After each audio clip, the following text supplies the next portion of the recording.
Hello, everyone. Welcome to Spirit Switchboard.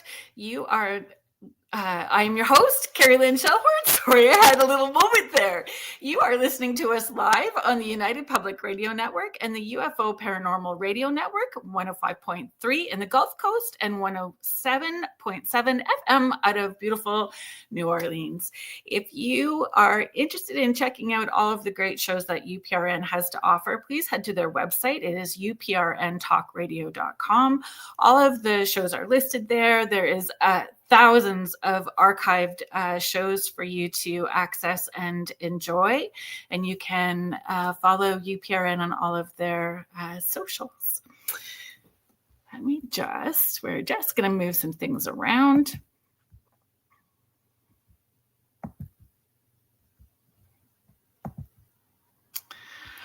Hi, Randy. I hope that Sandy is with you too. I'm really sorry. I saw her comment about your cat passing away on Christmas. So I'm very sorry to hear that. Holding you guys in my heart and thoughts. It is always sad when we lose our fur family, our fur babies.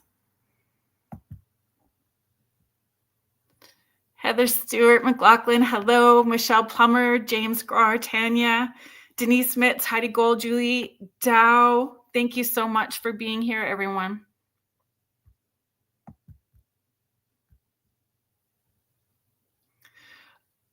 Hi, Lena.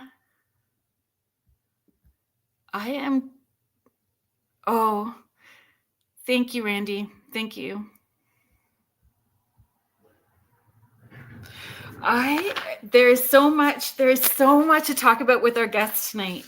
So I am just going to give you a little bit of her bio. Well, yeah, we're going to do that. We're going to start off this way. I don't know why I got all flustered all of a sudden. There we go.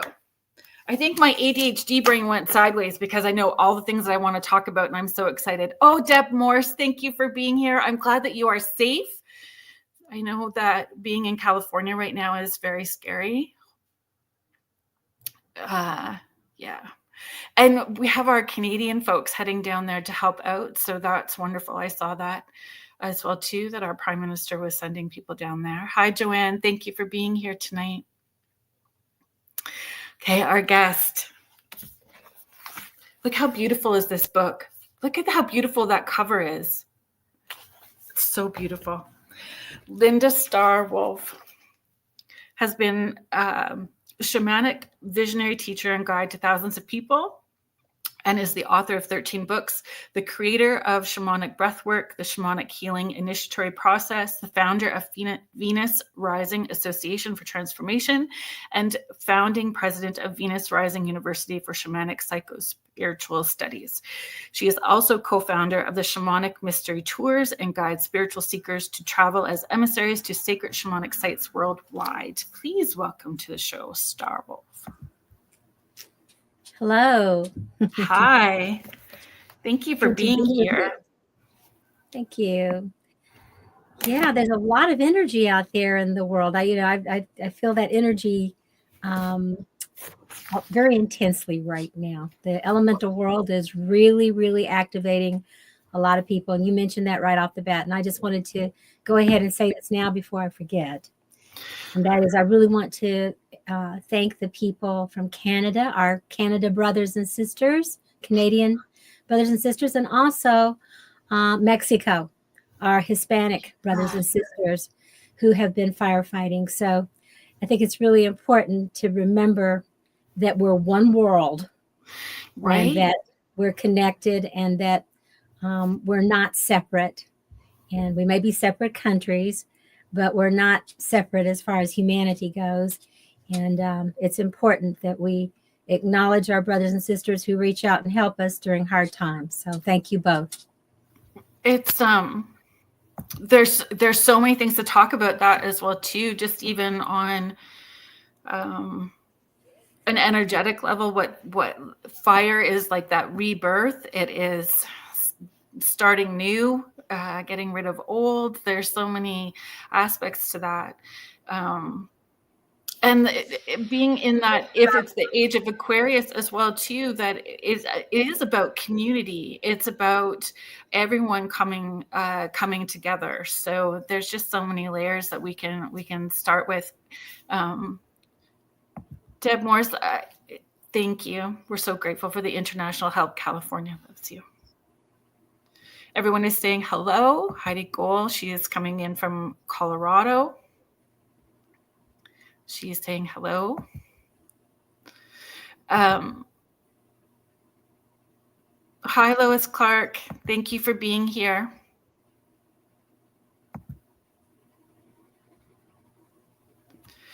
One of the things where I would like to start, if you're comfortable with that, is the very beginning.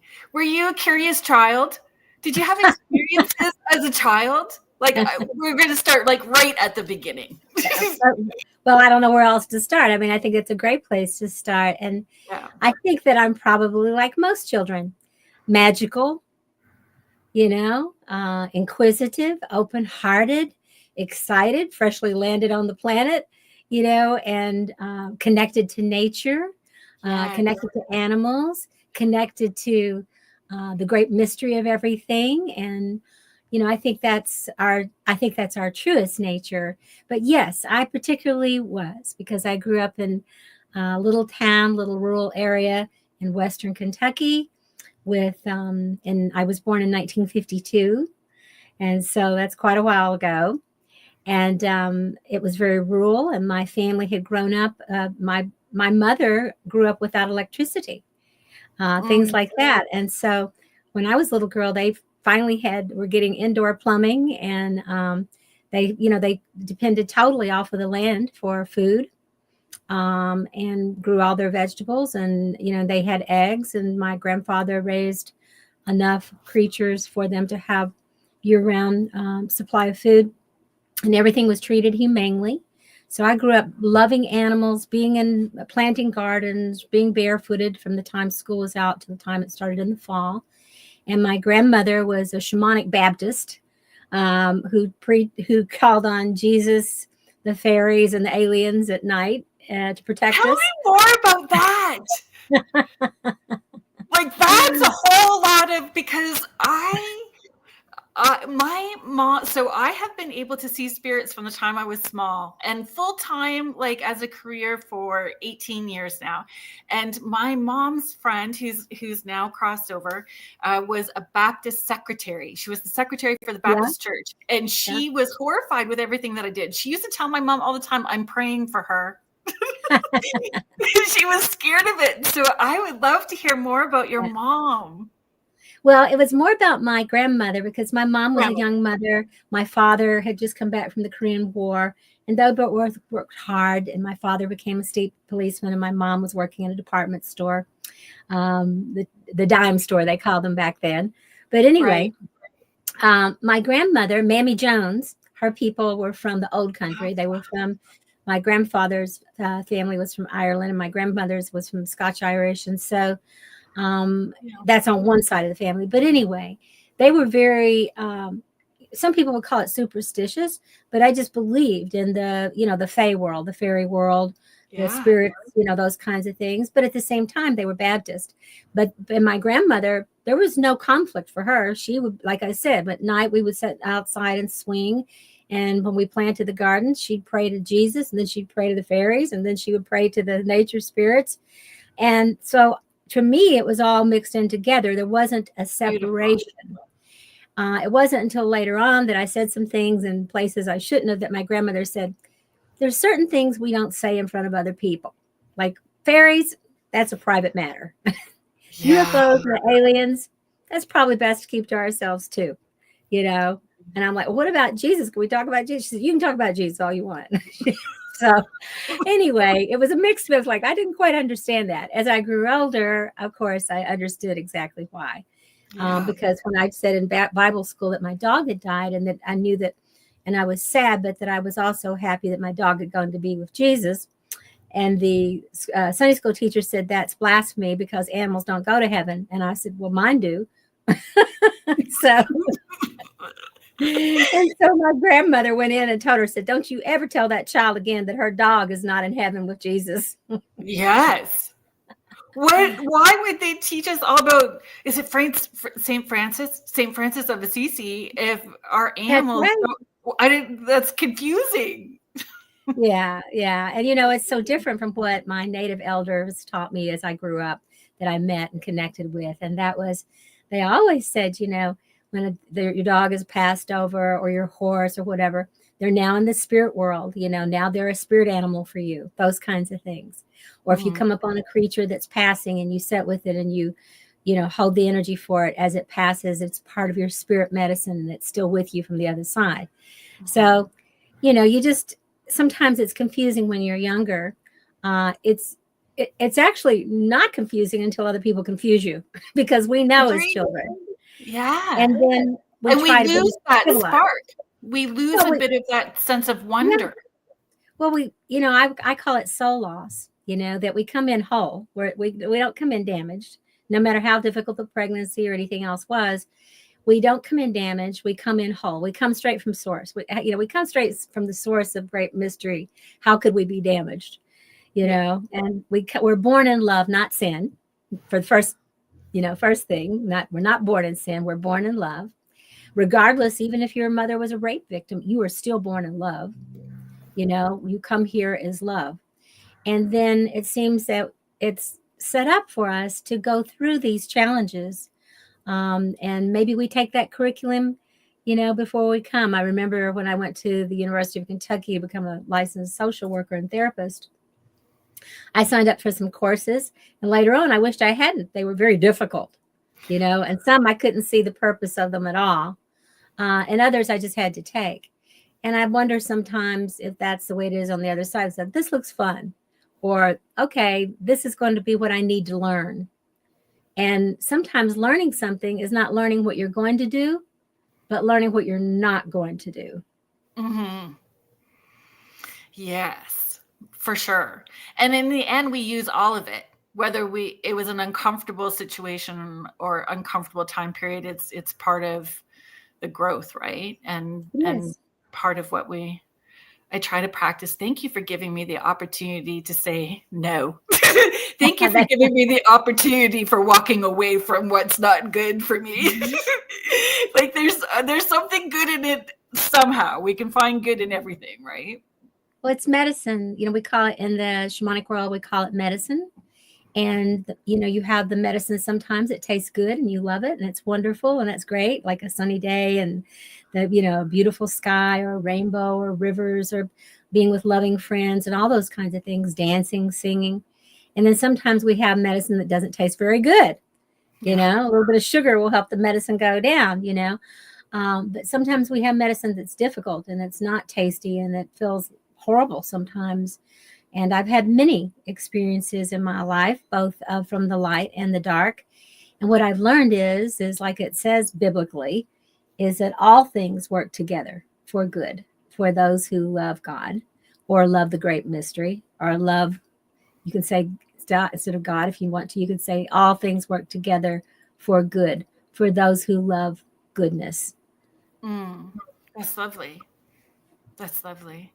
And it's meeting people where they're at and where they're comfortable. It's all the same. It's all the same source. It's all the same source.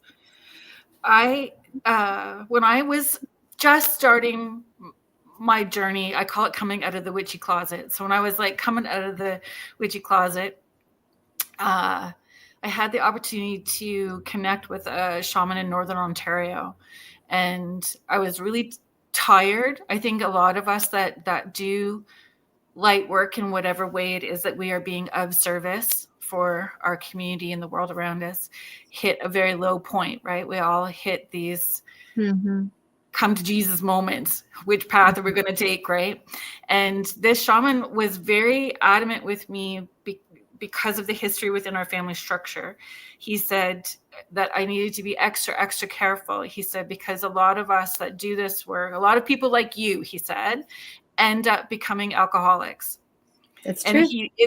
he said the addiction is there. So understanding and processing emotions and having healthy outlets, and that really, it stuck with me. And then I saw it in different ways. And that's actually your background and where you started. Could you share for those of us that are meeting you for the first time today, a little bit about that journey for you? Yes, I'm happy to share that journey. I came from a family, like I said, that was in the Christian church and mainly Baptist. And so there was not any alcohol in my childhood from my family, my parents or grandparents or anything like that. However, remember, I was born in 1952, which means I came of age in the 1960s, mid 1960s. And in the late 60s and early 70s, it's like all heaven and hell broke loose on this planet. There was assassinations of, our president at that time and of Martin Luther King Jr. There were a lot of people, Robert Kennedy. There were a lot of powerful people who were doing good things in the world or trying to do good things in the world that were assassinated. There was a lot of rebellion for the first time in this country of people who were refusing to go to war and were saying 1, 2, 3, 4, we don't want this war, and actually they were saying it with some curse words, we don't want this war, and march protests all around the country. There were shootings on by the armed guards that were called out to universities where people were, hi Lois, yeah, Southern Baptist, me too. And that there were, they brought the National Guard onto campuses. And of course, there was horrible shootings in Kent State and students were killed for marching and protesting and all those kinds of things. So this is when I came of age. And at that point, it was drug, sex, and rock and roll, baby. It was the, Woodstock. And, I ended up going to quite a few rock festivals where there were 500,000 people there, things like that, hitchhiking. I was going to school. That just horrifies me. It would now. Back then, it was really, quite frankly, probably safer than driving. I'm not kidding. People were very open and people picked people up, and it was and took them to where they needed to go. I hitchhiked from the University of Kentucky, where I was in school, social work school, to this big rock festival up in Indiana, and got picked up a group of people. We all just met and just fell in love with each other and camped together and all that kind of thing. So it sounds like a lot of fun on one hand, and we were also protesting in the streets and with the armed guard holding guns on us and things like that. My father was a state policeman. He was worried sick because he knew I was out doing things like that at the university. Right. And yet he also supported that people protest the war, even though he was a veteran, because he felt it was an unjust war. So with that, it was a huge time of consciousness. It was a huge time of people. The Beatles came to the United States. Ram Dass wrote "Be Here Now." I don't know, a lot of you are a lot younger than me, so this might not ring a bell for you. Yeah. But there was this burst bubble, and then psychedelics came on the scene, and I started doing a lot of psychedelics. And like, I'm just a teenager and I'm doing all this. So I don't have the real grounded consciousness or the teachers. I'm just, like a lot of others, experimenting and doing these things. But yet I'm in school to be a social worker. And it's during that time that over a period of several years that I developed my own addictions. And because that's how it's just how I'm made up. My biochemical makeup is if something a little bit's good, a lot more is better. It's just, that's the way I roll. So that's why I have to watch chocolate, it's like 2 squares, that's it, and I'm accountable. I'll say to my husband, if you see me going for the rest of the bar, the candy bar, just remind me I've had my 2 squares. It's so good you have an accountability buddy. Well, and it only works about half the time, because sometimes he'll say, Star, I think you already had those 2 squares, didn't you? And I'm like, yes. And tonight I'm having 2 more. He's like, okay, just making sure. So good. Deb is sharing, oh girl, I remember that. You describe it well. Yes. And I wouldn't trade anything for that time period and that era, but not everybody made it out through it alive, or without some sort of damage. And when I came out of that time, really what saved me, quite frankly, was that I got sober. I started going to AA. I worked the 12 steps of recovery. Shortly after that, people started talking about something called codependency, and I started reading and studying that. And then I became an addictions counselor, and then I became an addictions specialist, and I started working with the families of adult children of alcoholics, ACOAs as we called it, and also all other kinds of addictions, food addictions, sex addiction. It was like all of a sudden everybody woke up from the 60s and the 70s into the 80s and said, uh-oh, we swung this way from this really conservative to here where everything went, Now we're needing to swing back to say, wait just a second, not everything is okay, and to find a different ground. And so that recovery movement really came into strong, I guess you could say, availability to the public in the 80s and the 90s. So I found myself in a variety of recovery movements and teaching that to other people, and simultaneously feeling constricted in the traditionally addiction and mental health fields that I worked in. And that's really what caused me to break back out of the box again, because it's a spiral path, right? Spiral path.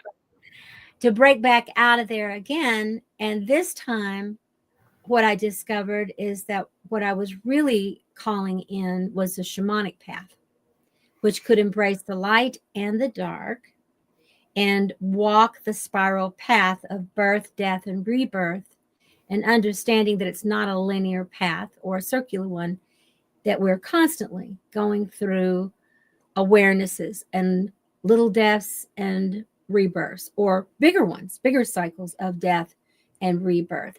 And that's the nature of change. I even wrote a book about it called The Nature of Change.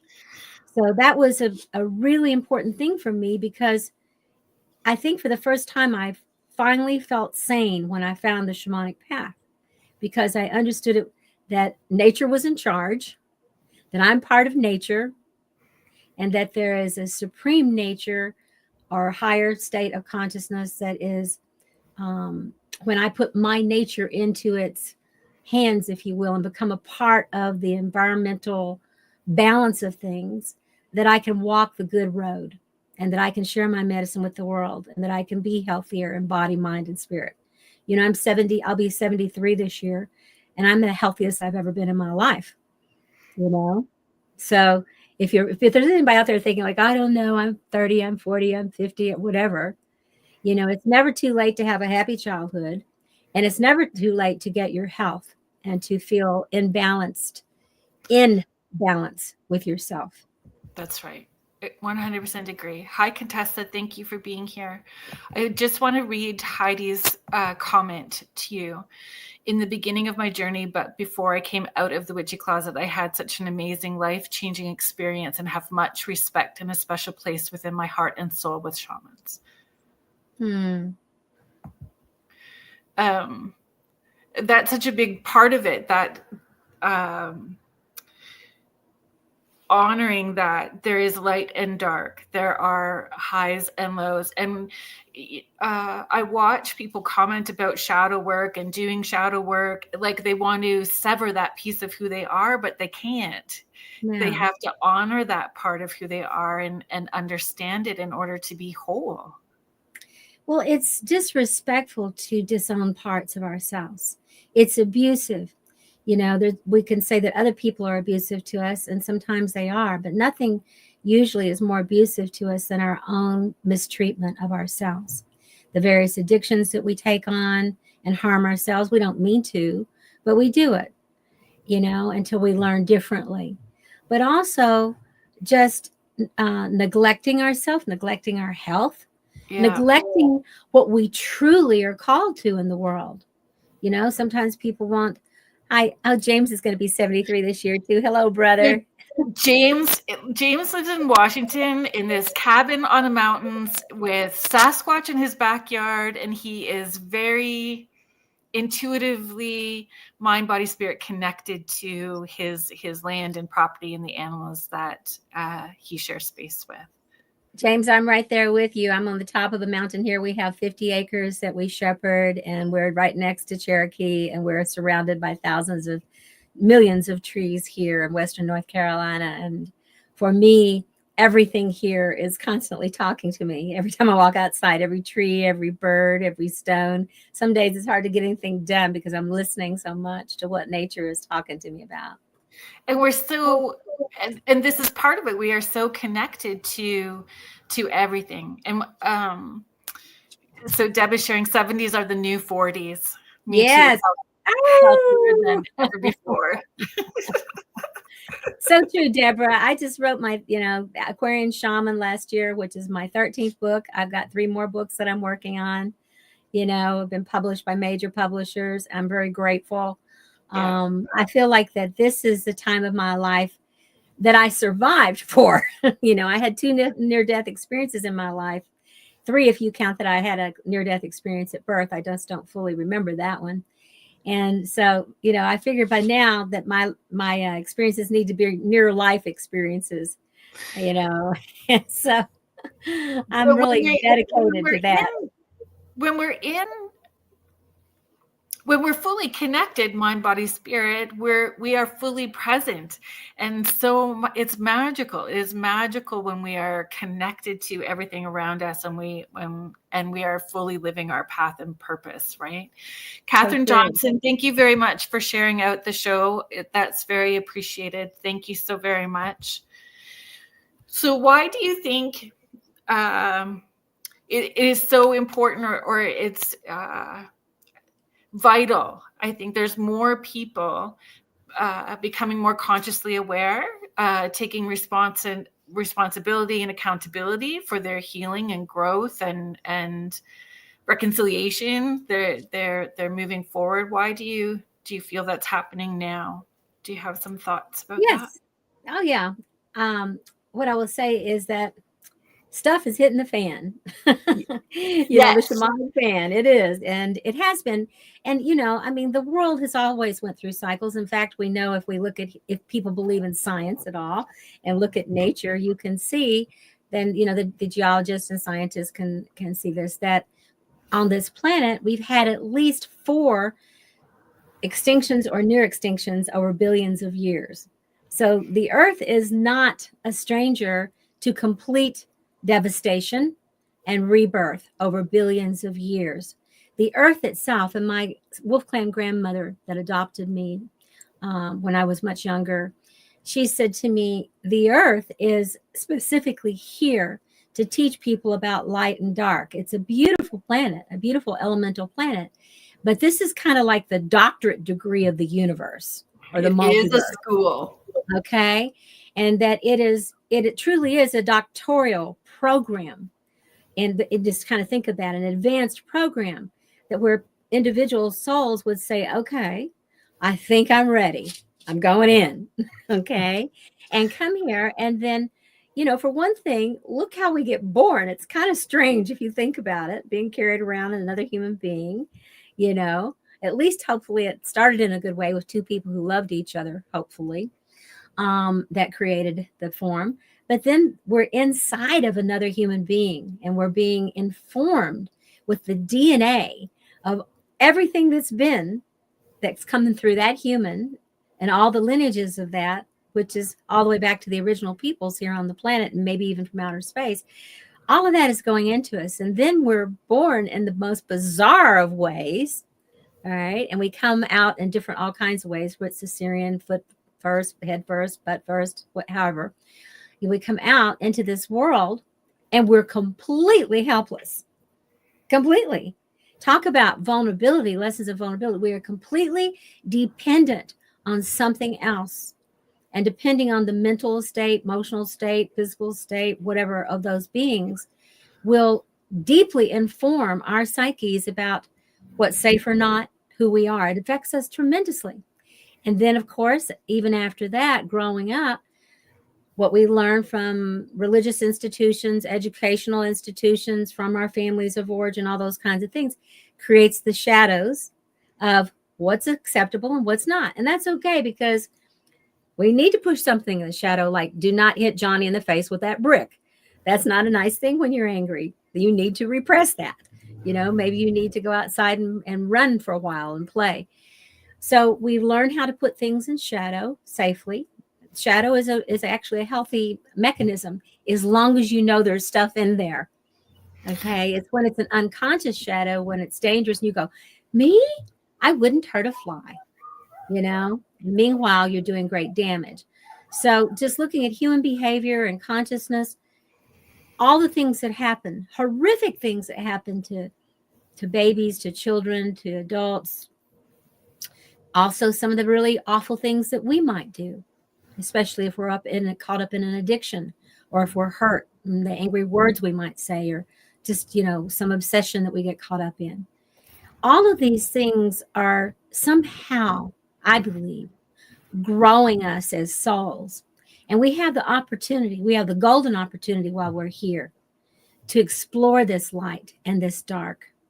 And of course, my prayer and hope is for all of us is that somewhere along the way that we have just enough pain and suffering to wake us up, so that we remember and start back on the spiral path back home to who it is we really are, minus this body, this lifetime. But if you will, funnel that into the soul that we are here now.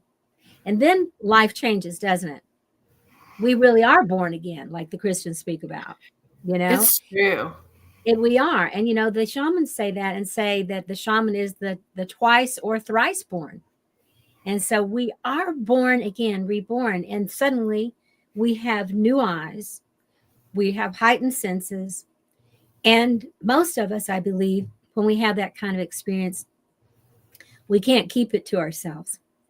We have to share it with others. That's why you're here. That's why I'm here. That's why the guests are here. We cannot keep it just to ourselves when we know and we're awakened to something. And that's been the thrust of my life, the biggest portion of my life. I've been sober for 42 years. Wow. But even before that, like I said, I was out there, peace, love, and Woodstock. I don't know how much effect I did there, but my heart was in a good place. But in my sobriety and in my shamanic path, if you will, which is shortly after I got sober, so it was really close to 4 decades. Walking that path has been a path of complete, it's a gift. It's been a complete gift to me. And I believe that it has also benefited others. So I'm so grateful. I'm so grateful for the light and the dark. And that you share that with everyone. And that's, people make purpose complicated. They make purpose complicated. And it's really sharing the gift of who we are. Yes. Unconditionally. And we're always learning what our gifts are with every new experience. We understand a different aspect of who we are. There's a personal responsibility for our to take accountability of our healing for ourselves and for our communities and Mother Earth and what we have done to her. I think it's the greatest gift that we can give to one another as we do our healing work, is to share it with others. And that kind of authenticity really touches people's hearts, opens their minds, helps them to trust that you're not just a charlatan, or somebody, a fraud, or someone that's just trying to get this or do that. That you're a real human being, that you've had a powerful journey of, birth, death, and rebirth, and probably, if you've been around for a while, several of those, and that with each new turn on the wheel, each swoop through the loop, as one of my teachers called it. Oh, that's fun saying. Every time you go through a swoop through the loop, you have to let something go, but you also reclaim something for yourself and for the world. And it's not just yours. It's not just yours. When you learn something, There is a spiritual contract. There is an agreement between yourself and your soul's purpose of why you took this on in the first place. If you've learned how to heal it, and transform it, it is your responsibility to share that medicine with others. And I've learned that if I feel embarrassed, or if I get, I don't want to do that or whatever for some reason, I find that it begins to kind of implode upon me. It begins to be too much. I have so much energy and so much awareness about my journey and about how it has radically changed my life, and from the people I have shared it with has, changed their lives for the better as well. That some people say, well, who am I to do this? And I'll go, well, who am I not to do this? Mm-hmm. It feels, I'm not going to say sinful, but it feels selfish to me not to bring that medicine if I know that it works. And there's so many people suffering. Yeah, I understand that. And you get uncomfortable, almost like claustrophobic in your own skin. Like your soul is yelling at you to do this. Yeah.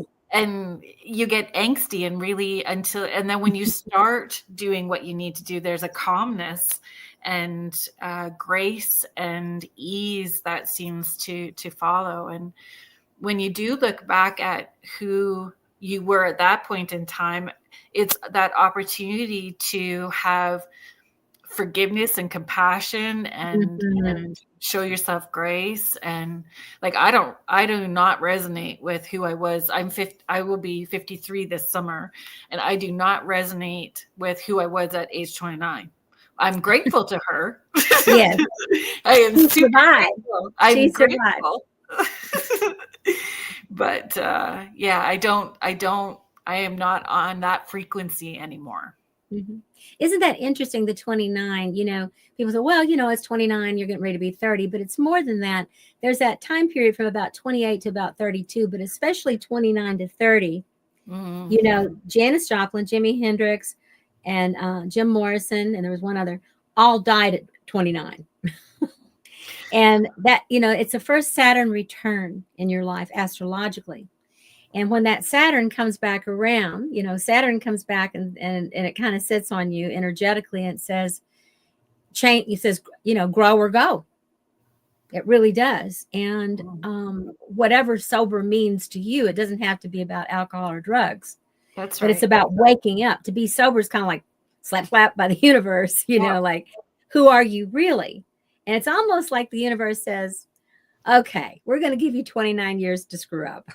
Okay.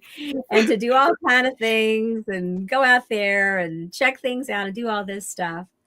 But at 29, you're going to make a decision either to continue on in this dysfunction, which means you may die or go crazy or hurt a lot of other people and yourself, or we're going to give you a chance to do a different kind of death, a shaman's death, where you radically transform your consciousness and remember your soul's purpose and why you're here, and you begin to start moving in that direction. And yet, even so, this 29 years doesn't mean you weren't moving towards it, but it meant you were moving towards who you weren't. So you could see who you really are and holding that mirror up. But so many people, you and I are two examples, but so many people, somewhere between about 26 and 32, have that ta-da. Yeah. But so many, it's just amazing how many are 29 when that happens. I would sit in my van and cry and go, vibrate me off the planet, please. I'm done. But if you show me what I need to do, I'm willing to do the work. That's what you have to do. Mine was over a toilet. It was at the altar of the holy toilet. The lid was up, and I'm like, I promise you, if you will help me, that I will, and help me not to drink. I cannot stop. If you will help me, my life is yours from here on. Yeah. And then I went and laid down and went to sleep, and I got up, and I've never had a drink since then, or any other kind of drug except like a Tylenol or something, but some people who don't have an addiction to that sort of thing go like, well, that's okay, you just quit. No, the obsession and the physical withdrawal disappeared. I didn't experience any of that. Nothing. Zip, zero. That is a miracle. Now, was I still a hot mess? Yes. Well, because there's unlearning that needs to happen. That's right. I had things that I needed to do, and I immediately redirected my energy into reading and spiritual stuff and Course in Miracles. And oh my gosh, that was pivotal. A Course in Miracles was pivotal for me. Can I share my story about A Course in Miracles with you? Yes, please do. Please do. The kids and I were homeless for a short period of time. 2 years. That's not really short. It felt like a lot longer. But we had our stuff all in the storage unit, and every once in a while I would take them to this storage unit and we would pull out new toys so that, they just, it's what we had to do to survive that point in time. But I was on a fast track of healing. And we would toss up the storage unit door, and I had this chair there, and I would sit in my chair and I would watch my kids ride their bikes and stuff like that. And one day I opened it up, and there was a binder, this thick, it's right here on my bookshelf, this 3-ring binder, and A Course of Miracles was sitting on the chair. I do not know where it came from. It is not even a book. It's a binder with no chapters. So I'm speed reading through it. I was vibrating and humming. It was life altering for me. And I stopped at this laundromat. The fellow who owned it was watching me. I was highlighting and writing notes and aha moments through this, as I was going. And he's like, "What are you doing?" I said, "It's A Course in Miracles." He said, "Let me see this." He says, "There's chapters to this. Are you aware that you are supposed to stop at the chapter and process it and integrate it before you move forward?" And I was like, "There's no chapters in this." I was like racing through it. So then I gave myself grace and slowed down and came back to it. But my point is, same with for you, it was grandmother Twylah for you. Our teachers will present when we're ready. When we are ready and we say, okay, I'm willing to do the work, the right people will fall into our path, and you can't miss it. You can't miss it when they present. That's right. That's right. It's just really kind of amazing that you're mentioning this whole thing about, I know I brought Course in Miracles up, but about what happened to you with that. And that I was I don't know how long I was sober, but it wasn't super long. And I was living in Florida at the time. And somebody in the AA meeting gave me a notebook of papers stapled together. It was the same kind of thing, of Course in Miracles. It had not been published yet. It wasn't a book out in the world yet. Now, this was, 38, 39 years, 40, I don't know, years ago. This is a long time ago. And it's stapled together and pages are falling out and that sort of thing. There wasn't any chapters in it, but there would be a like the statement or whatever, and then practicing and that sort of thing. Right. And I went and talked to a woman who was this really cool Jewish gal who was a therapist, and she had all this jewelry on, lots of makeup and dangly earrings, and was smoking cigarettes, and she was reading the Course in Miracles to me and explaining it to me, and but it was so beautiful because once I got sober, it's like everything fell into place. I was really learning and studying unity consciousness from Unity Church. I was going to AA meetings. I was going to CODA meeting. Well, CODA didn't exist yet. It was a few years later, but it became a thing.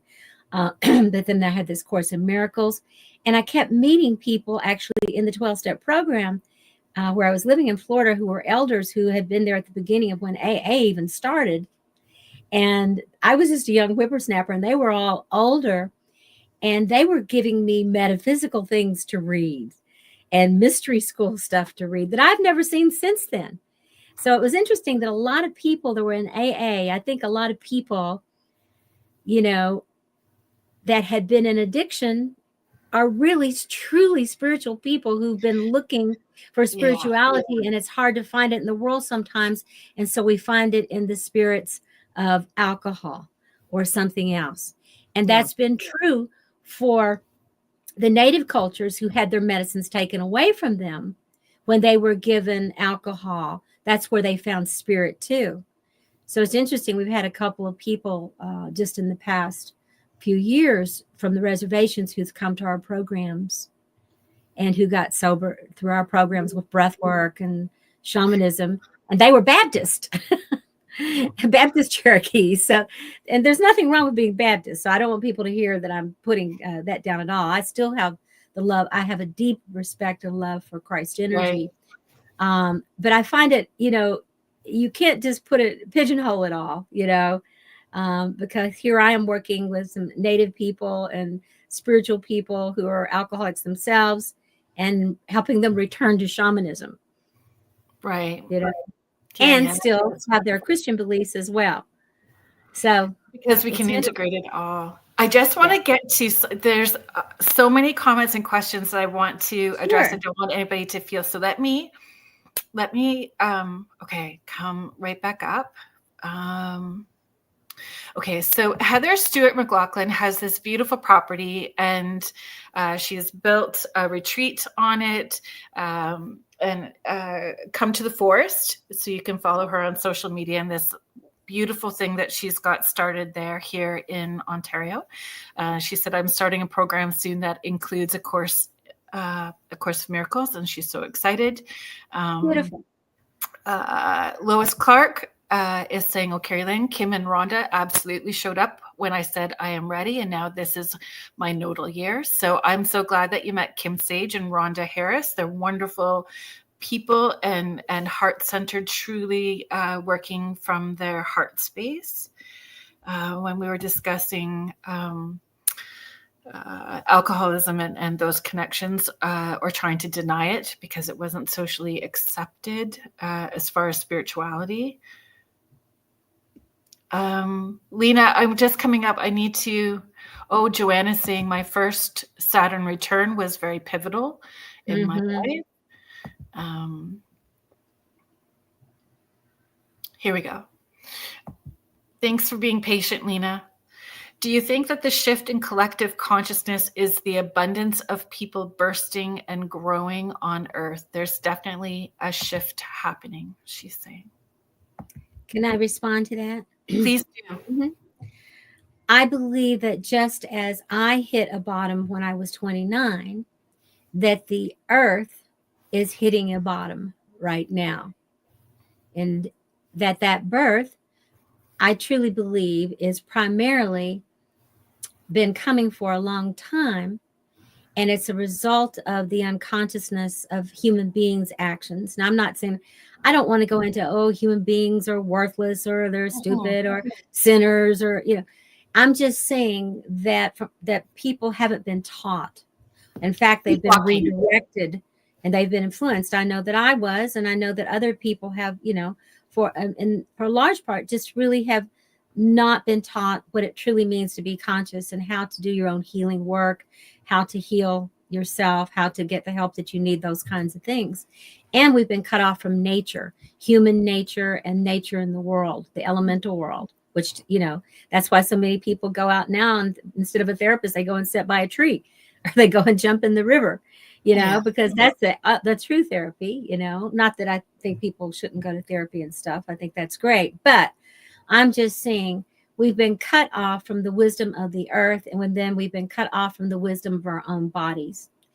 So as we're returning to that, as we begin to see the things that aren't working in our lives, and we hit a bottom, not just individuals, but when we hit a collective bottom, that's actually a good thing. It's so hard sometimes when somebody has an addiction and you just have to wait till they're going to hit bottom. Okay. So it's the same thing.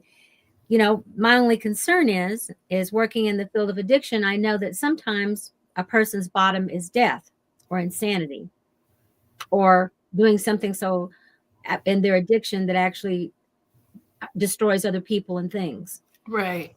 My prayer is that collectively We're just going through what we need to go through to come to the end of a level of consciousness, which really brings me back to our book, okay, The Aquarian Shaman, is Right. that my whole thrust right now of teaching is to using natural altered states methods like the shamanic breathwork that I coined and phrased and created over 40 years ago, is using the breath and other conscious ways to go into the unconscious and to bring back the awareness, the medicine, if you will, and the direction that comes from within. Everything in our body truly does know how to heal itself and how to do self course correction. We're part of God's mind and heart, but we have to be able to access it. It does no good to have it, but not be able to access it. To use methods such as shamanic breath work and other things that people are doing in the world awakens people. There's like a 1 minute you're here, you do the breathing, you activate your own pineal gland, your own natural DMT, you go into your own psyche, you can see things clearly, you can begin to release what doesn't serve you. And as that consciousness awakens in you, you remember that you're sacred.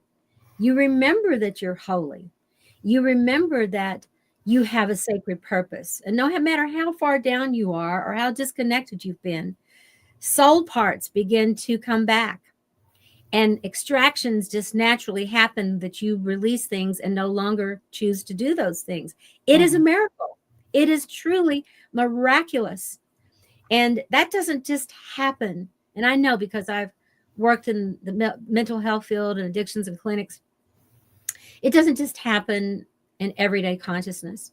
You really have to be willing and able to go into altered states and to access who you really are and go get the parts that have been pushed into the shadow and to bring those back. And as that happens and as that awareness comes, you just simply do one thing.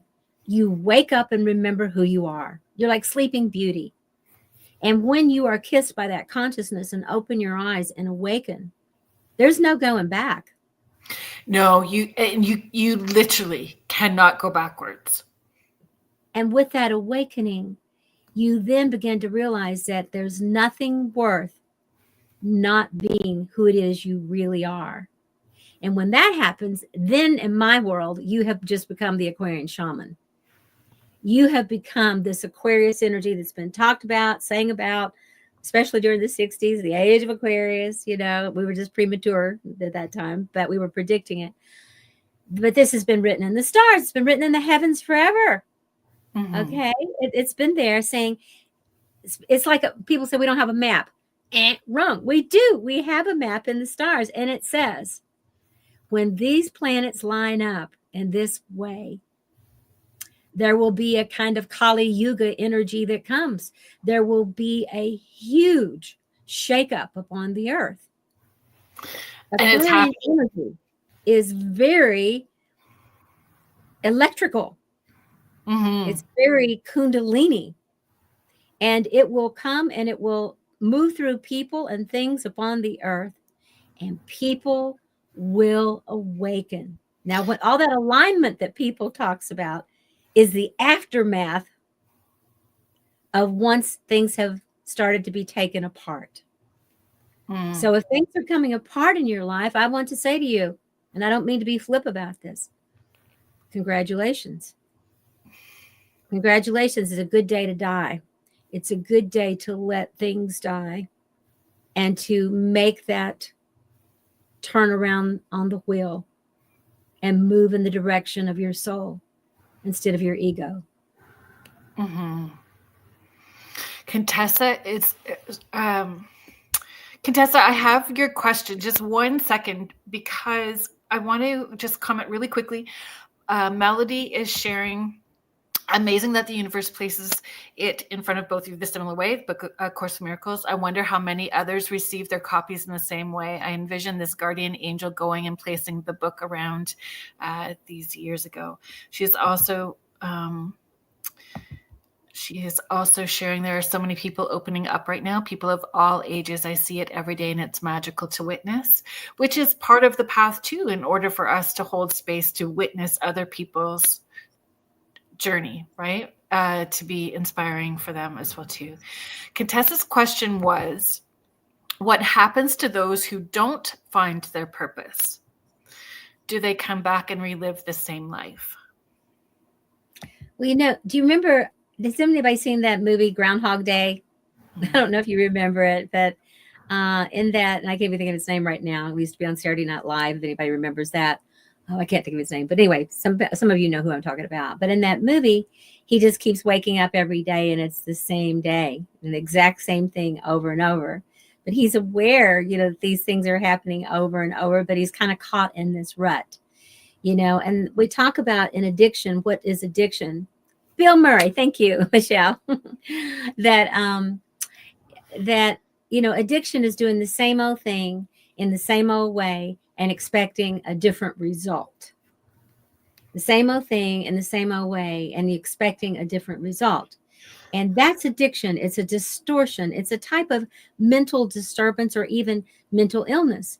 And many of us suffer from, I do, we all do, suffer at times from mental illness, from the mental disorganization inside of our minds. And because we're afraid, and that's a natural a way to kind of protect our ego so that we don't go crazy. They say if we become enlightened, people frequently go nuts and end up in psych hospitals for a while. That's what psychedelics did. Like, woo, all of a sudden you're in the mental hospital because you saw all reality. So in a way, the ego and the shadow kinds of keeps us in check so that we don't get, so that heaven doesn't come too quick. Right? Because if it comes too quick, it blows us apart. So do I believe that people, are just stuck forever in a rut? I don't believe that. I do know that addiction, people sometimes die in addiction because they stayed in the same pattern. And I don't believe that they necessarily come back. I don't think that we can know that sort of thing. It sounds punishing. And I don't believe in a punishing God or a punishing universe. I do think that we reap what we sow. We plant something and then we reap it. But that's also can sound very, a sinner, you're going to be, you're going to suffer because of this. I believe that just like if a little kid, you take something away from them or, they have to go to their room for a while and they think it's the end of the world and they're just dying in there, is the way it is. That sometimes that the universe is setting boundaries with us and saying, no, not that direction. It's going to keep hurting if you go that way.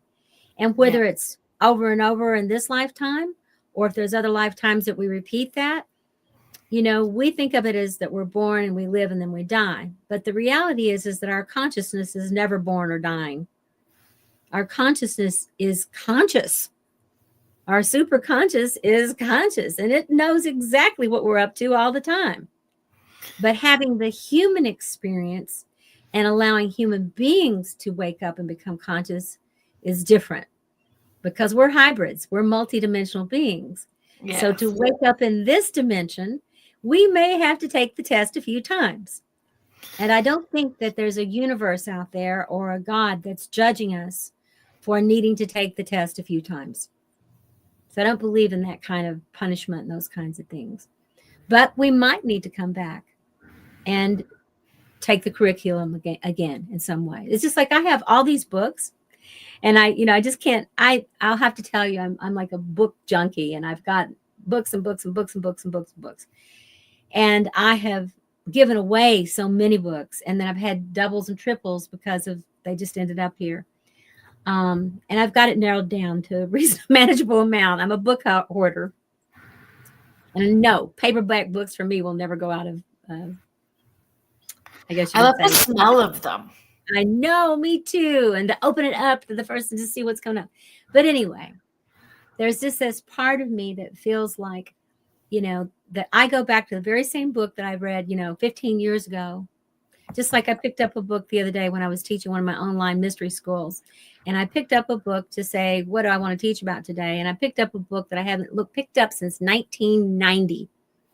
Okay. And it was by Diana Yawahu, which is a Cherokee leader and teacher.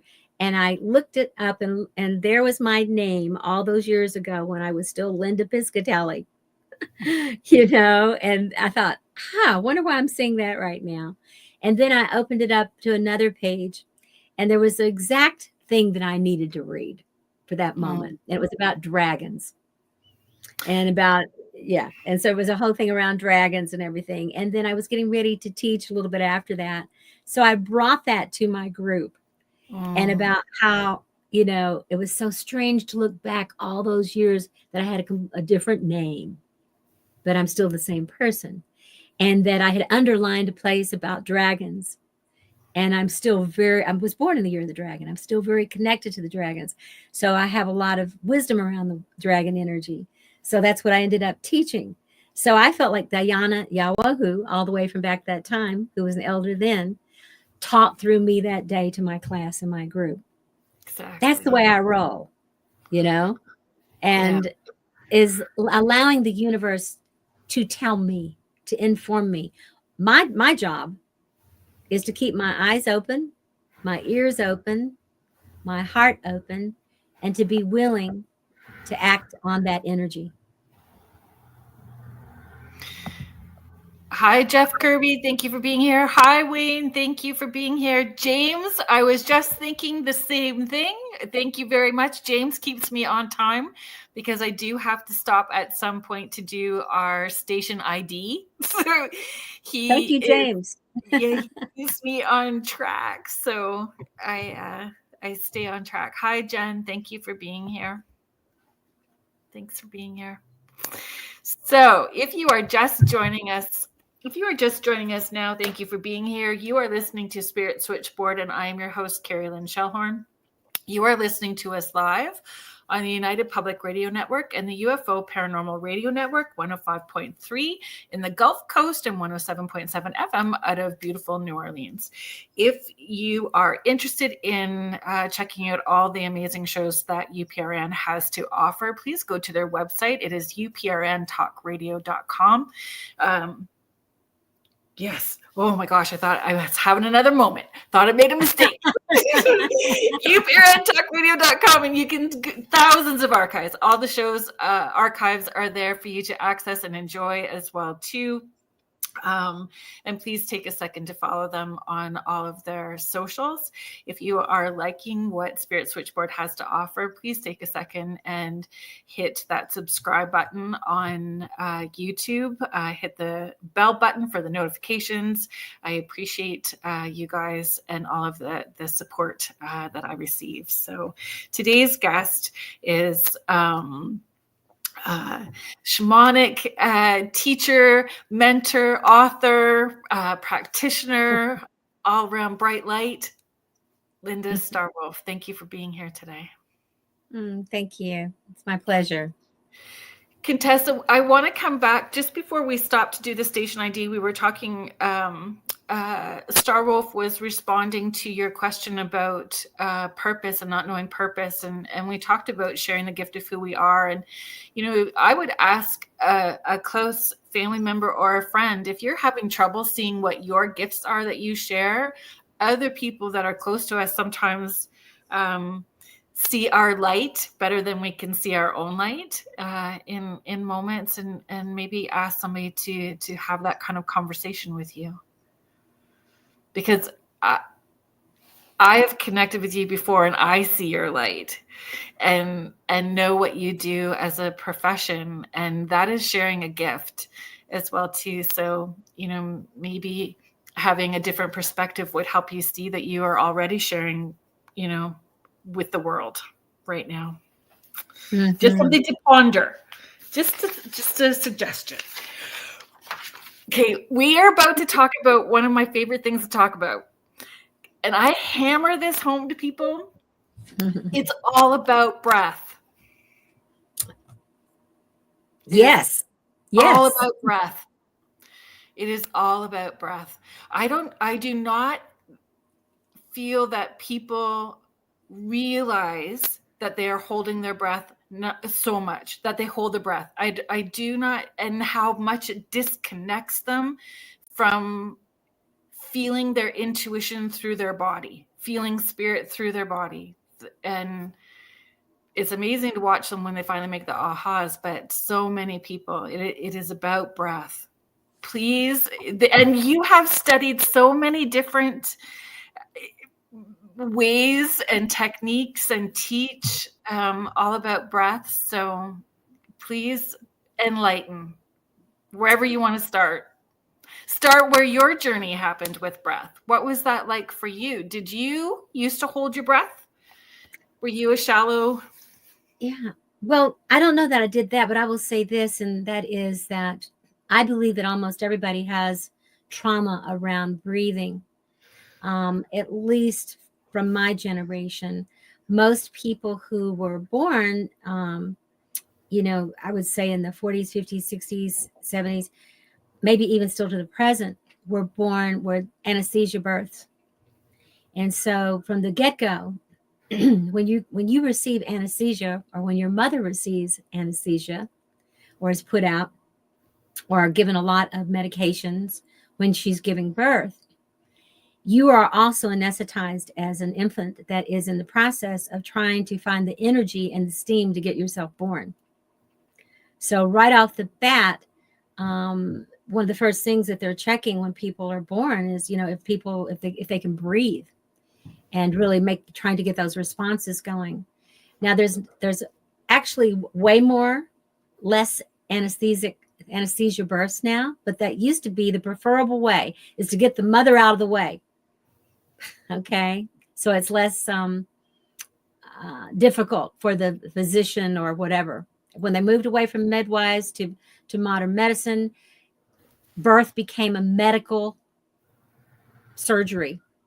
And then, of course, nowadays people, and I don't want to be critical, but I just say this, people will say, oh, we're going to go on a vacation in October, so we're going to schedule this cesarean section for this child to be born. People who don't even need cesarean sections, but are choosing that as an optional way to have birth.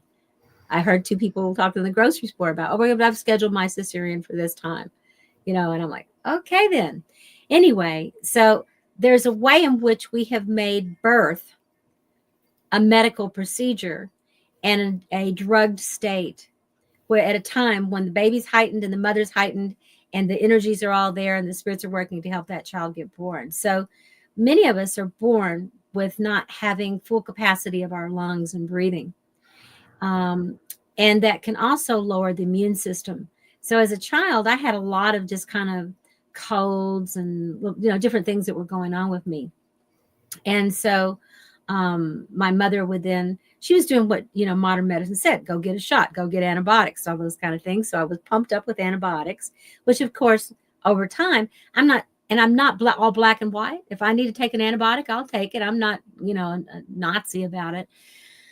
But most of the time it's pills being shoved at you instead of seeing what other things you can do. So when you take a child and you're like pushing all these different antibiotics and medications on them, you're actually teaching the immune system to lower itself. And with that happening, then you're much more susceptible to, sore throats and viruses and all kinds of things.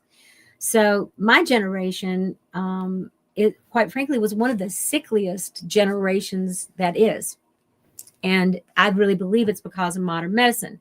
And I also want to celebrate all the lives that modern medicine saves and helps and all that kind of thing. So I'm always balancing that kind of energy.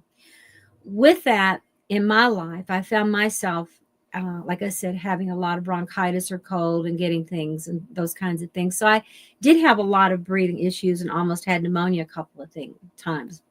As an adult, I also had a lot of allergies and those kinds of things. It wasn't until I took charge of my health, okay, and that I started doing breath work, and that I started following my intuition, and that I started researching, and I started finding out that there were certain things that my O negative blood type needed. I tried to be a vegan vegetarian 4 times in my life because I love animals and don't want to harm any animals, those kinds of things. And it turns out for me that I honestly do better with some red meat. That's just the reality. My body, my O negative body, is the paleo energy, as they call it. And it's one of the oldest blood types in the world. And there's a way for me that I'm healthier if I eat some meat and then salads and no gluten and no dairy. And I attribute that, to be honest with you, as the major player of changing my health. Now, this wouldn't work for everyone.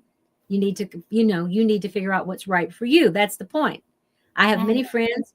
Half my team is, they're devout, that works on our team are devout vegans. They have a completely different blood type. They eat for their blood type and they're extremely healthy.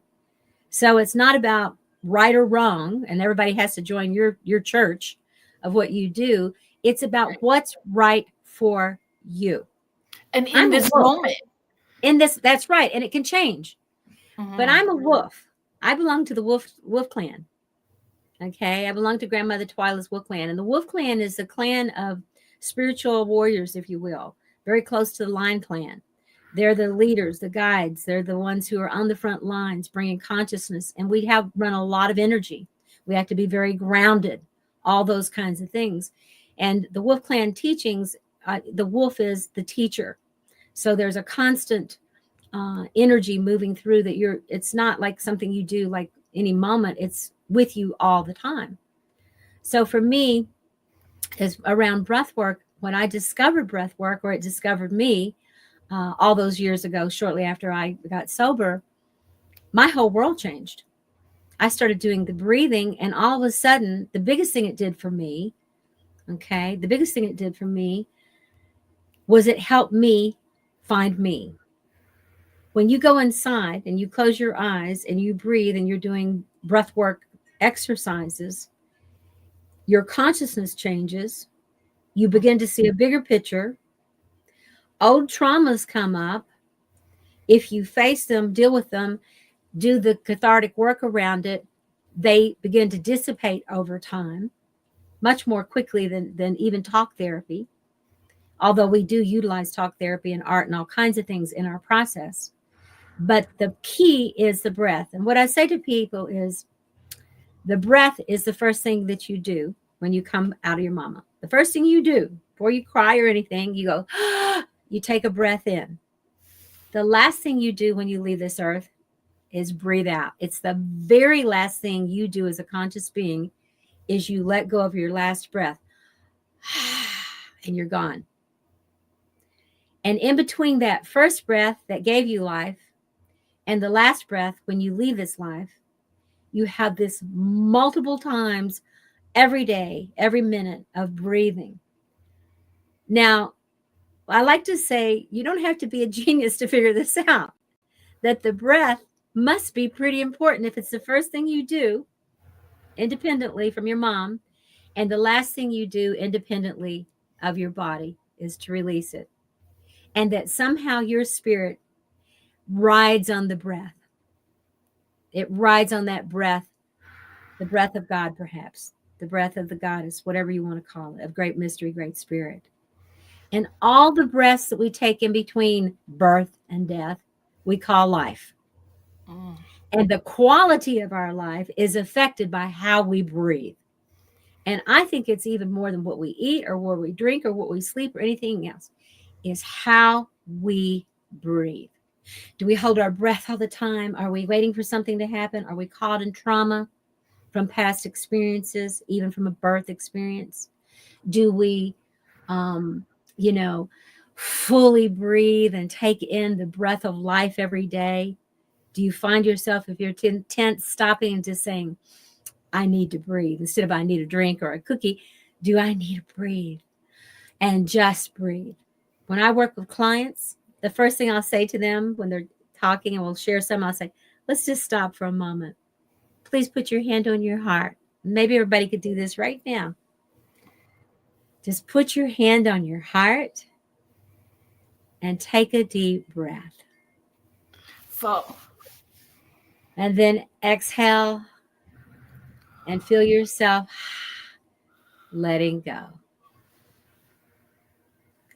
And the more consciousness we can bring in to every breath changes the quality of everything. What we taste, what we see, what we hear, what we feel, how we express ourselves, how we rest, all of it. It is to me the most powerful medicine that I know of. Music is a close second. Yeah. Making love is definitely in there too. But the closest thing I know to heaven within ourselves and peace is breathing, the sacred breath. And whether that's in yoga or breath work or, meditation or however we do it, if we can make it a practice, we truly can, I believe, heal a good portion of what illnesses that come in body, mind, and spirit. I believe it so much that I've dedicated my life to it for 40 years. And I've shared it with thousands of people around the world and trained thousands of people around the world. For those people who are listening, we do have a very large listenership, international. So if you are wanting to check out more of the offerings that Starwolf has, you can head to her website. It is running along the bottom, so the people who are watching are able to see. But for our listeners, it is shamanicbreathwork.org. All of her books are there too, and you'll be able to connect and see everything that she has to offer. I'm just going to catch up on some of these comments, but the breath work, I want to continue that conversation. I just have a question. Contessa is sharing, my mom had 9 of us at home, all natural. I don't know how she did it. 4 have gone home and 5 of us are still here. James is sharing, lots of people returning to holistic medicine. I agree. But again, it's that waking up and what frequency resonates with them and what doesn't. And I think it's more clear to us what is light and what is dark. It's much more apparent now. It's not like trying to, maneuver through muck anymore. Heidi is sharing, I do hold my breath a lot. Noticed that years ago when I still struggle. Sandy is sharing, put a new meaning of the saying, stop to smell the roses. Agreed. One of the things too is helping us feel connected. There's so many people that say they feel disconnected from source and disconnected from their spirit guides and disconnected from people.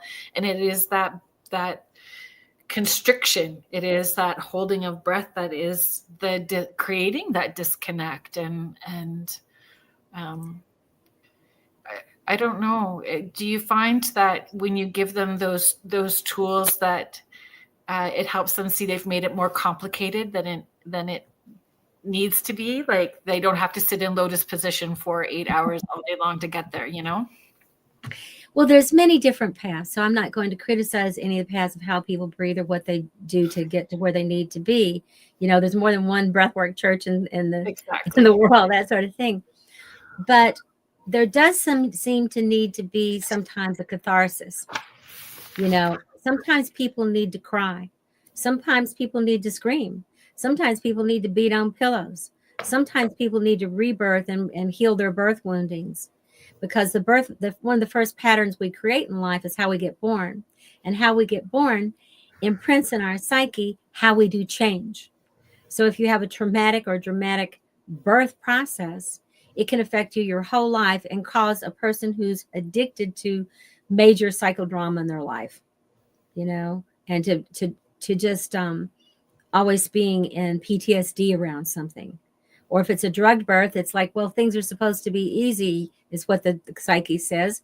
So it's like, oh, okay, this is too hard. I'm just going to go, drink a fifth of whiskey because I'm just going to go, smoke a lot of pot because it's supposed to be easy. And yet life isn't changing.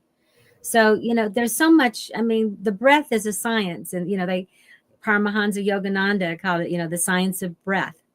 And that was one of the first books I read on the breath all those years ago when I first got sober and was so intrigued by the breath back then. But when I discovered breath work many, many years ago with Stanislav Grof, holotropic breath work, with Jacqueline Small, who was my main teacher, who was incredibly fabulous with transformational breath work.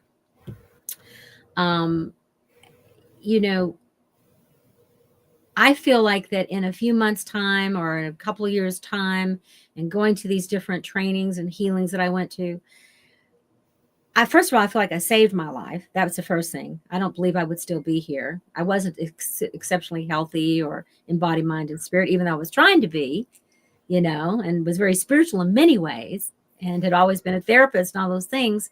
But I think a lot of people like me gravitated to those things because I was also looking for answers for myself, whether I knew that or not, So when I started doing the breath work, all of a sudden, it felt like years of work all of a sudden took place. It's like the things that I've been studying and doing and trying landed. Because for one thing, I made room in myself. They say you have a cellular release, that it's physical, it's biochemical, that you're releasing these energies, that you literally change the frequencies in your body, that you change your auric energy and what you attract and all those kinds of things. And I can feel like it, I know I have some good friends who are super born again Christians. I feel like a super born again breathwork person, but I can't help it because it saved my life. It's powerful. It's powerful. I've had family members who were suicidal and, they've done the breath work. They've come through our programs. The suicidality is totally gone, and that's a hard thing to release if it's a pattern for you. Mm-hmm. I don't have, and we don't have here the time for me to even share with you, but let me just say that I personally, in my lifetime, over 40 years of breath work, including my own path, family members, friends, clients, students, and training people, and what I've heard from them, the people that I've trained, I have witnessed thousands and thousands of what I would call nothing less than miracles from the breathing. And a whole lot of that depends on the willingness of the person to breathe and go wherever the breath takes them. But also a whole lot of it depends on who the person is that's also holding that space and making sure it's a safe container for you to do what you need to do. So for me, when I need an answer, I breathe. When I need to release something, I breathe. And this is something you can do formally in our sessions. But it's something for me that if I'm having a hard time and I'm like, I don't have time for a complete full breathwork session, I'll go sit on my porch, look at the mountains, and just breathe for about 5 minutes while I'm petting my dog and let out some sound and offer some prayers and offer a smudge. And I'm good. I got it for now. And I'm making a little footnote. I need to do this a longer session later on, whether it's today or tomorrow, next week. Yeah. I need to set this up for myself. I'll call we have a little community here and we're all breathwork people. And I'll call them up and I'll say, Judy Red Hawk, I need to breathe. She's like, I'll be down later on. Meaning I really love it when I have somebody to sit for me as a co-journeyer who'll put their hand on my heart, who'll hand me a tissue, who'll give me a hug, who'll, be there to witness. And, where two or more are gathered, there you will find me. And creating community is important. And that comes naturally as well, too, when you start making the steps forward, right? Yes, it does. We can't help it. There's a law of attraction. And of course, in Miracles teaches that, of course, too. And that law of attraction, you are going to, and I say you, I always mean me, you are going to attract to you what's in your field. But before people start judging themselves or feeling bad and say, well, I didn't attract that person that beat me or that person that lied to me or whatever. Of course you didn't consciously. Of course you didn't. But depending if you've done any family of origin work, shadow work, trauma release work, the universe is not punishing you. It's just that it can't help it. Like attracts like.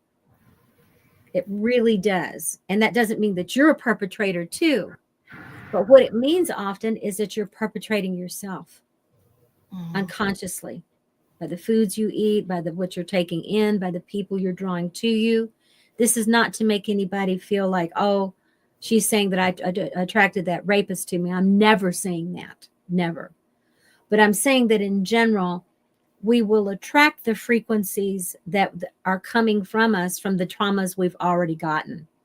It's like a bird that's outside wounded will be swooping around on the ground, and another bigger bird will come down and kill it. That's the way of nature. And so we, as human beings, we have the right to remember that we're also part animal, part plant, part mineral, right? All those things, elements, but we're also part God. You know, if you don't like the word God, we're also the part universal spirit. And for many of us, that's the part that's not developed. And we have forgotten that we truly are the sons and daughters of the gods. We are royalty. We really are that. And the remembering of that means that we begin to treat ourselves better, love ourselves more, and we breathe ourselves. Yes, we are magical, mystical stardust. I love that, Heidi. As we remember that, and we're responsible for treating ourselves more royally. I thought it was that song, "Wanna Be Royals." Yes. You know, there's a different kind of royalty.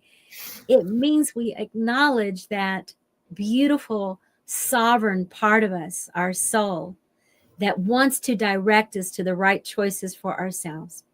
Like I said, it doesn't mean that sometimes bad stuff still won't happen, but there's a way in which the quality of our lives, I promise you, will change when you get on board with yourself and are living your soul's purpose. And this is the reason I do the work, because basically at the end of the day, healing is not enough. Healing is not enough. Transformation is so that we can become fully who it is we came here to be. Mm-hmm. Agreed. It's beautiful. And inside, so if you find yourself asking those questions, like there has to be more, or, you know, my purpose, or you know that there's this greater purpose and you're taking those steps. There's so many tools and wisdoms in this book, The Aquarian Shaman, from sacred tools and objects to totem animals, sacred animals, finding community, breathwork. There's a lot packed into this. There's a lot in that little book. That I don't know how we got it all in there, but we did, you know. And There's a lot. I say to people, I appreciate what AI can offer us, the artificial intelligence, but I appreciate even more what authentic intelligence teaches us, AI. And the authentic intelligence is authentically yours. It belongs within you. You have to remember, people created AIs. Okay. So the intelligence, the authentic intelligence is within us. And that authentic intelligence is always there, just waiting to give us the answers when we can remove enough of the debris and allow ourselves to open. Then, if you will, the voice of God can be heard within us, directing us and teaching us exactly what it is that we need. Thank you, Michelle. It is that slowing down. Yes, going within. Right on, Heidi. That's right.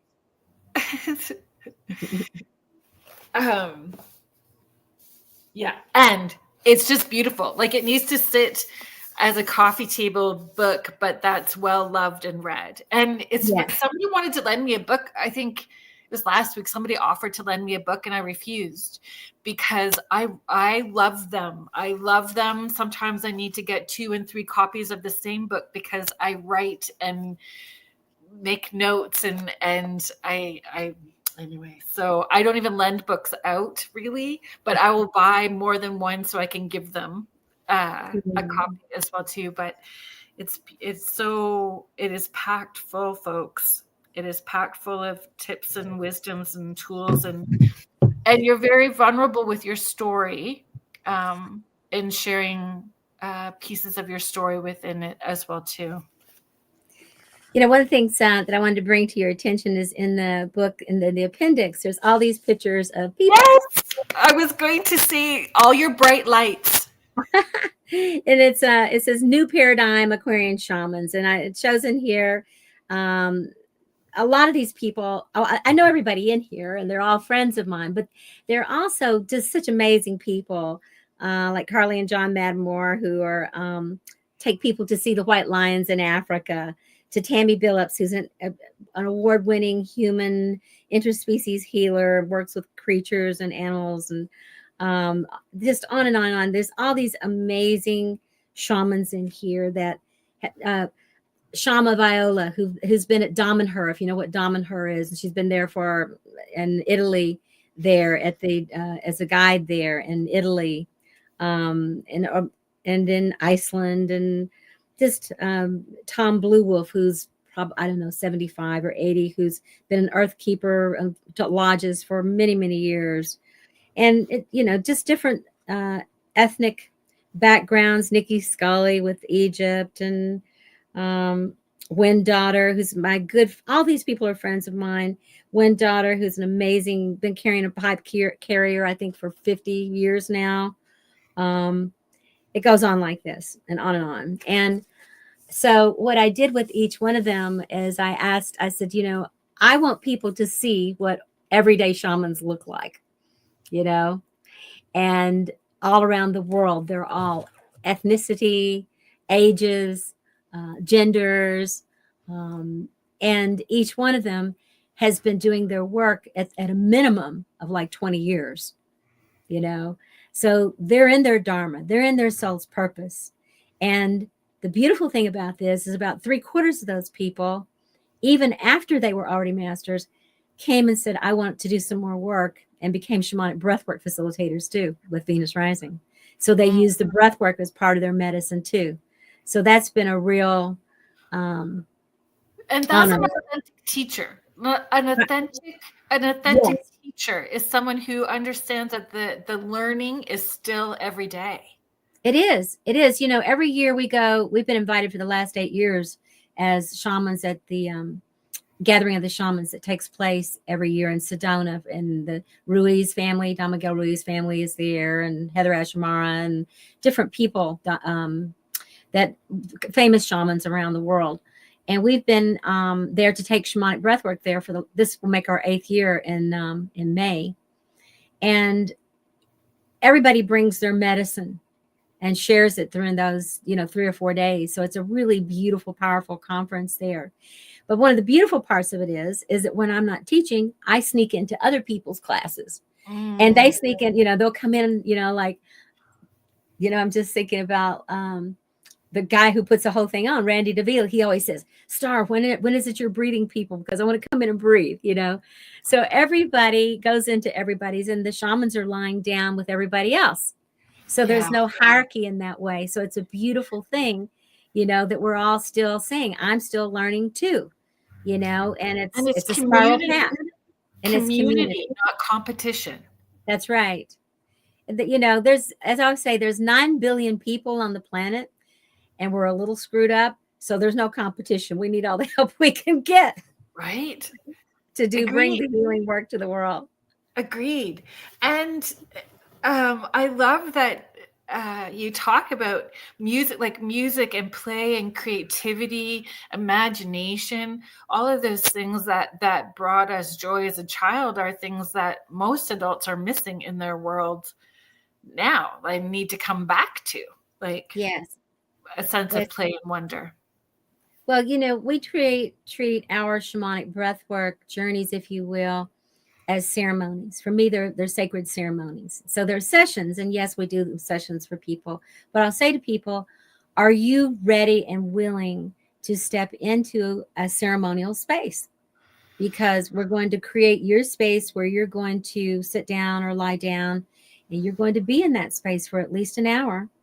And during that time, you're going to do a breathwork journey, and we're going to teach you how to do a certain type of breath. But there's also going to be choreographed music during that hour that you're going to be listening to, this music that will take you on a journey, like the hero's journey or heroine's journey, all the way through the chakras. And when it comes out on the other side of that journey, then you're going to have an opportunity to write or draw your symbols down. And then we're going to process and share that part of that journey with you to help you see what your journey was really about. And some people immediately know what their journey was about. Like, this happened. Oh my God, that was 4 years old when this happened. Some people, they're not saying, I don't know why, but I cried the whole time, or I laughed the whole time, or, or whatever. And then in talking about it a little bit, all of a sudden something traumatic comes through, or a beautiful memory comes through. Oh, I remember my grandmother holding me when I was 3 and I was frightened in the middle of the night, and, and she sang me to sleep. So there's this, you never know. I'm thinking about, with that movie, he said, life is like a box of chocolates. You never know what you're going to get. You never know what's going to come up in breath work. And that's why it's a little scary sometimes for people, because people just want to have kind of a love and light experience. But what I say is, sometimes it's love and light. Sometimes it's love and dark. Sometimes it's both. But whatever it is, it's love and it's healing, and it's there for a reason. And if it's on its way up, it's on its way out. And you can kind of tell when someone is using the phrase light and love where they've not really had the snotty, ugly cry yet. That's right. At least one whole box of Kleenexes to really be enlightened. Yes, at least one. Like, and a garbage bag too. Like, yes, the garbage bag as well too, and it's authentic and real. That's real. Like when we're digging deep, it's real, and then on the other side of it is the lightness. It's the lightness that comes.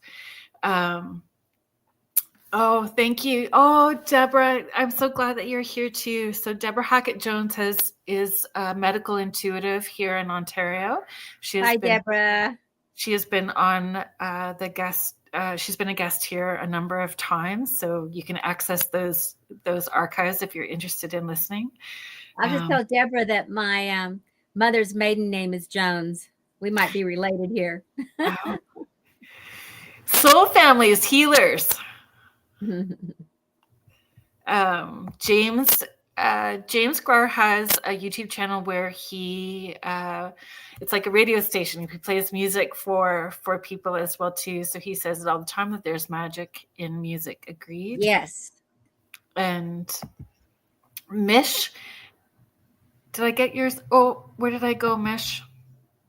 I was told crying stops your spiritual growth. Oh, how horrible. That's crying is the way you release toxins from your body. They're precious. Music is a band-aid for the soul. Are there just being mindful of our time too? Do you have anything coming up? Are you speaking somewhere? Courses that you are offering? Where can people sign up, see you, join? I have so much going on, and I'll just I appreciate that you took time to be here today. I'll just give you a quickie. Tomorrow, is it tomorrow? Yes, it is tomorrow. If you want to experience shamanic breathwork tomorrow, I'm looking this up real quick and telling you. If you go to, you see this down here where it says shamanicbreathwork.org. If you go there and you go to what's called events page, I have an online shamanic breathwork experience happening tomorrow. It's the only one I do of the year online, once per year in January. It's January 11th, and it's a full-on shamanic breathwork journey that happens tomorrow. Let me see what else is about it real quickly. And if you go to shamanicbreathwork.org, you can go ahead and enter your email or mobile number, and you can participate in that journey. And I don't even know what it costs. 1 second here. We did it not very expensively so that the cost is $28, and it's a 3-hour session. Wow. Yeah. I think we have about 40 or 50 people that are doing it now tomorrow, but is it on Zoom? Through Zoom? $5 on Zoom. Okay. Anyway, it's there it is right there. No, wrong one. Okay, that's the wrong one. Sorry, what is that one? Listen to me. $45 on Zoom. Oh, okay. I'm sorry. that one is one that's already recorded. If you want to be live, that one is just $28 and it's already recorded. If you want to be with me live tomorrow, that one is also listed here. My husband just stuck his head in and said, that was the wrong one for tomorrow.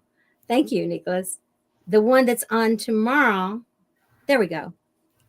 To see what time it is, if you want to know what. It's at 7 and it's from 7 to 10 p.m. Eastern Standard Time. And let me see what it actually costs. And it's for 3 hours. You purchase it here, and it's $45 tomorrow if you want to do it. Still that's a great introduction. And we have our 2-week training program that will be in May here on top of our mountain at our Elemental Retreat Center. So if you'd like to come and be in person. And there's also, we do a 2-week online every day, 4 hours a day. But you have to be committed every single day for 4 hours. So you also have, I mean, you've written 13 books. There's also a book that maybe I have it backwards, and you can correct me. Okay. But you wrote a book, which I have it, and I read it before I read this one. So I've been like reading like crazy. But it was a 30 questions. Thank you for actually reading the book. Most of the time the host haven't, so thank you. You're quite welcome. I think, again, it's about community, and it helps me understand, and I'm interested, legit interested. Yeah. So, and it's about growth. So the 30 questions. Oh, yeah. The 30 shamanic questions. I think that was a great start for people to make sure that they're committed. So could you just share, that book? Yeah, I had a friend actually who was really struggling about 25 years ago who just told me that she was pretty sure she was going to commit suicide. And I just went into kind of panic, and I prayed and said, how can I help this person? And I did a channeled piece that came through, and it was the 30 shamanic questions. And she's part of our team now and has been for years. So she's still here and she works with us. I always say the people that have been through the most are the people who I want on my team, and who've made it all the way through to the other side and back again. But the 30 shamanic questions takes you through one question every day, and you can do it by yourself. But I really encourage you to do it with another person. And I just went through the 30 questions again in November with my dear friend, one of my best friends. And she's a very high-powered executive woman. And I said, Nita, let's you and I do these questions. And so every day for 30 days, we read each other the answers to our questions. And it's highly transformative. And it's something I've done it with my husband. I've done it with friends. And I've also done it with clients. It's a beautiful thing you can use if you're a practitioner. And sometimes, to get people to talk about themselves, some people will tell you everything. Some people won't tell you anything. You can give people the questions and have them answer the questions in the session, and then have them read you the answers. And it's a really good way for them to gradually go, because the book takes you deeper and deeper and deeper and deeper. It's a book of self-discovery. And it's moving past the Chihuahua brain. Yeah. Yes. I understand. Yeah. And back into your heart space and that connection to source. Yeah. And one other thing I will mention, because sometimes people go like, well, maybe I want to do shamanic breathwork, but I don't know what it is. So let me just see 1 second here. My medicine. Well, anyway, in the background, there's a sign there that says Shamanic Breathwork. That's what the front of the book looks like. If you go looking for things on Amazon or wherever, Shamanic Breathwork, Journeying Beyond the Limits of the Self. And that's a step-by-step explanation of what shamanic breathwork is, how safe it is when it's done in the right way, and creating the safe container. It also has a link to music for it to use it for the breath work. And it talks to you about, if you are going to do it on your own, what are the safety boundaries you need to set up for yourself to create that ceremony for yourself. Very good. Yeah. Thank you for sharing the gift of you. Thank you for sharing your time and energy with all of us today. I really appreciate and am grateful for that. Well, thank you. It looks like that you have a beautiful following of people and consciousness happening out there. And, you know, I do quite a few interviews, and I always like to, especially with someone who's really dedicating their time and their energy and who's been called to do this work, like you obviously have, to thank you. Because, you know, for me, you are shamanic consciousness.